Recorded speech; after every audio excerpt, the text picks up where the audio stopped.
Hello, Malcolm here, and welcome to this teaching class for the Thames Valley and Watford Churches of Christ, beginning of 2023, as we go through 1 Thessalonians. And today, we're in chapter 3, and we're just going to look at the first 5 verses. And the question we're going to answer from this, what stands out here to me, is how does faith get stronger? How can we help people such that their faith gets stronger as much as ours might get stronger ourselves? And this is what stands out to me from these verses. So let's have a look.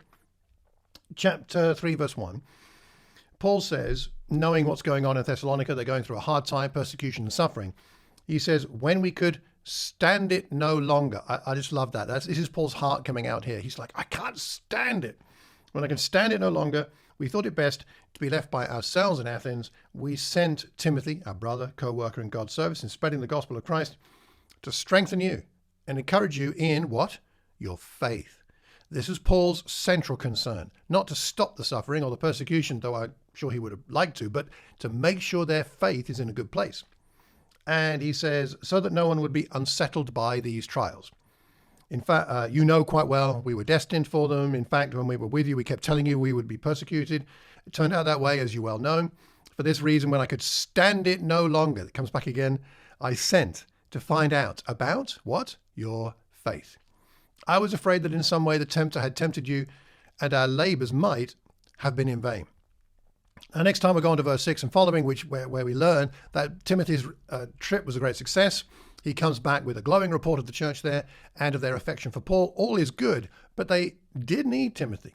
Timothy was needed because they were in danger of being tempted and drawn away from what was healthy. They needed some help with their faith, and Paul sorted it out. Now, you know from chapter 2 that he tried to go himself. Remember? He says, I tried again and again to come, but Satan blocked our way. And in the end, even though Satan is no barrier to God, maybe what Paul figured out is that's not what they need right now. They actually don't need me. Satan's getting in my way, but God isn't defeating Satan. So therefore, I guess I'm not meant to go. But I'm not going to give up. I'm not going to throw my hands up in the air and say, oh, well, I tried a bit. He finds Timothy. He says, Timothy, why don't you go? Timothy had to make a long journey. I'll show you a map in a minute. He had to make a long journey. It would have been dangerous, costly. Paul's left on his own in Athens. It's a tough gig down there in Athens. It's not an easy time for him, but he's willing to do that. And Timothy's willing to go to encourage them in their faith. So my central point that I see in this passage is that for you and me, for our faith to grow, means somebody else needs to get upset sometimes. Or for other people's faith to grow, we in this Christian community, somebody needs to get kind of a bit upset. Not angry at somebody. That's not what I'm talking about here. That's not Paul's attitude. But he's like, I can't stand it. They're suffering. I've got to do something. I want to make sure their faith is strong. And so what does he do? He sends Timothy. And so this idea of I can stand it no longer seems to be quite significant. It is common in our lives, is it not, to get upset about things. Now and again, there are things we just cannot stand. I was asking this question of a friend of mine who said, I can't stand it when I see people driving along and throwing litter out of the window of the car. I'm exactly the same. I hate that. It drives me bananas. Now, in the grand scheme of things, it's not that significant. It is important, but it's not that significant. But it really gets me upset. I can't stand it when I see that. Somebody else said, I can't stand it when people have bad manners. And you and I all have things that we value that we just can't stand it. And the thing is that happens when we really can't stand something is we take action. Now and again, I have found myself driving, seeing somebody in front of me throwing rubbish out of the car, and I have honked my horn, even before thinking about it. I'm not sure that's very constructive, okay? I'm not sure it makes any difference, but I can't not do anything. And there are things in our lives like that, and shouldn't there also be things like that in the way that we are as a Christian community, that there's certain things amongst ourselves we cannot stand, and perhaps the primary thing that we should be most upset about, and we just can't stand, is when somebody's faith is threatened. Somebody else's faith is threatened in our group. We become alert to that. And we think, what can we do? What can I do? I can't stand it. Like Paul. And in some ways, of course, like Jesus. He couldn't stand it that we were victims of sin in this world. I mean, yes, self-inflicted on so many levels, but we had no way out.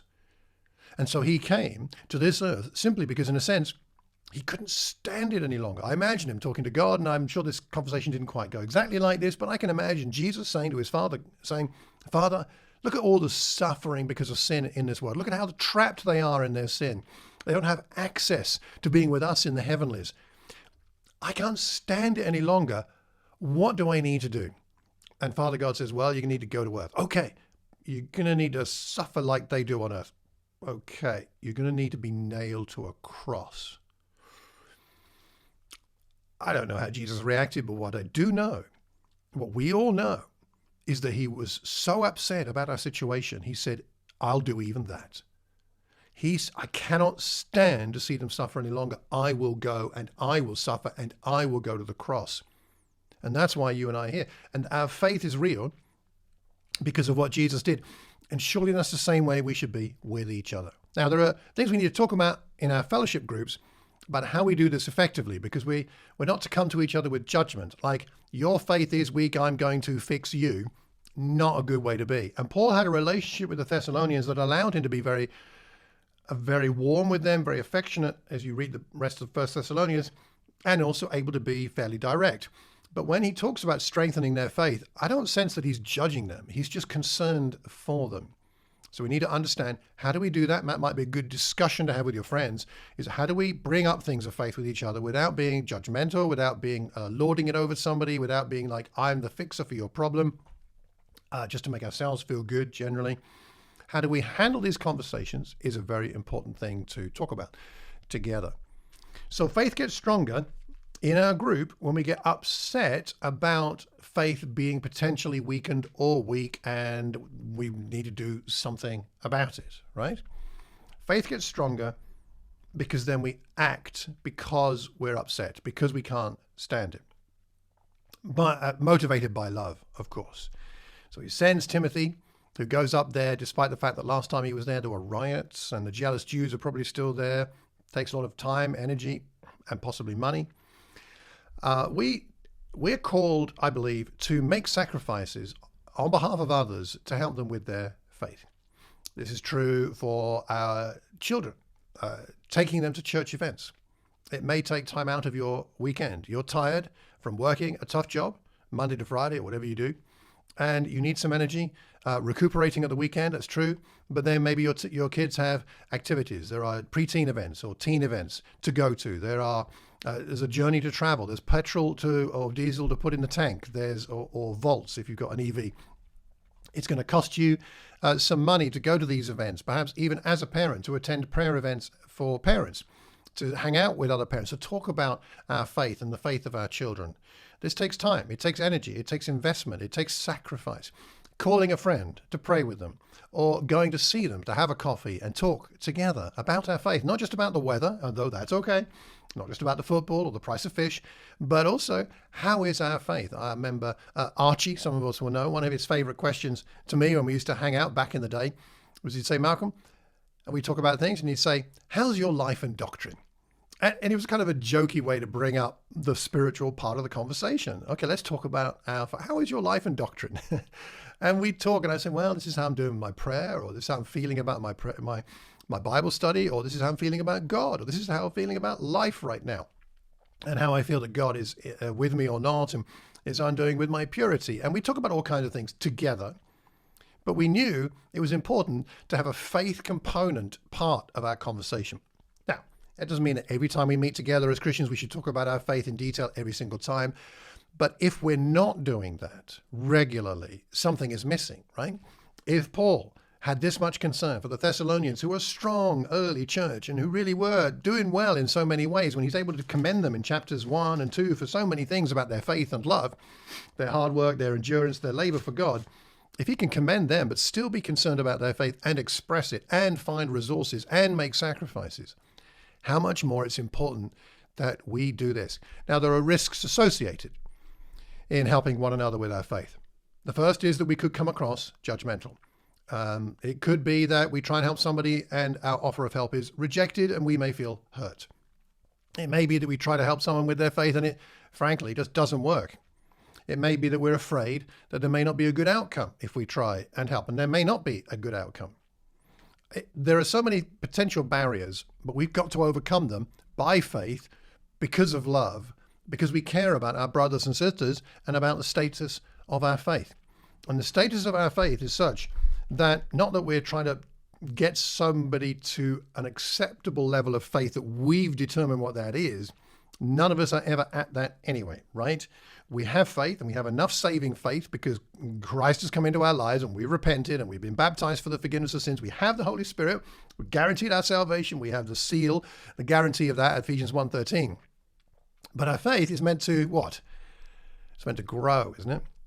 So whether your faith is here and somebody else is here doesn't really matter, and who's to say whose faith is where exactly anyway. The point is, Jesus is our inspiration, and I want to have the faith he had and has.